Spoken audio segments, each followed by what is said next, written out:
उद्धव ठाकरेंचा हा नेहमीचा फंडा आहे।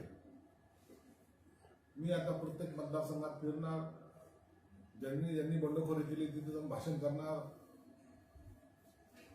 आणि त्याच्यामुळं जनतेमध्ये जो रोष आहे, आक्रोश आहे तो लोकांना दाखवणार। असे सगळे फंडे वापरणं आता यांनी बंद केले पाहिजे। मुळामध्ये जे तुमच्याशी संवाद करत होते, जे तुमच्या संपर्कात होते, त्यावेळेला त्यांच्याशी काही बोलायचं नाही आणि सोडून गेले की मग त्यांच्या मतदारसंघात जायचं। तुम्ही मतदारसंघात जाऊन काही फरक पडणार नाही। आता ही केविलवाणी जी अवस्था झालेली आहे त्याला सुद्धा आपण कारणीभूत आहोत की नाही याचं त्यांनी थोडं चिंतनही केलं पाहिजे।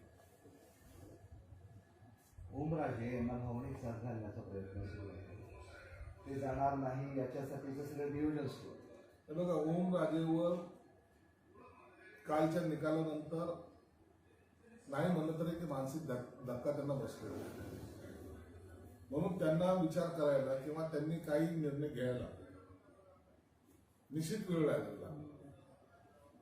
परंतु तुम्ही निकालाच्या एक दिवस अगोदर, 2 दिवस अगोदर काय बोलला होता ते थोडं आठवा।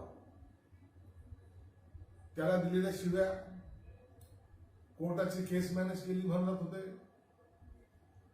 आणि अशा प्रकारचा सगळा त्याच्यावर आरोपाचा जो काही भडीमार तुम्ही केला होता आणि आता निकाल त्याच्या विरोधात गेल्यानंतर त्याला साथ घालण्याचा प्रकार करताय।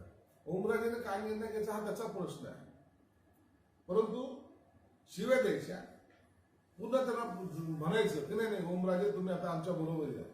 मग परवा दिवशी त्या संजय राऊत त्या बिंडोकाने दिलेली शिवी ही कुणाला होती? म्हणून काय निर्णय घ्यायचा हा ओमराजे घेतील, ते त्याच्यासाठी मॅच्युअर्ड पण आहे आणि काय निर्णय घ्यायची याची अक्कल त्यांना आहे। म्हणून आता काय जे काय घडेल ते ओमराजे स्वतःचा निर्णय स्वतः घेतील।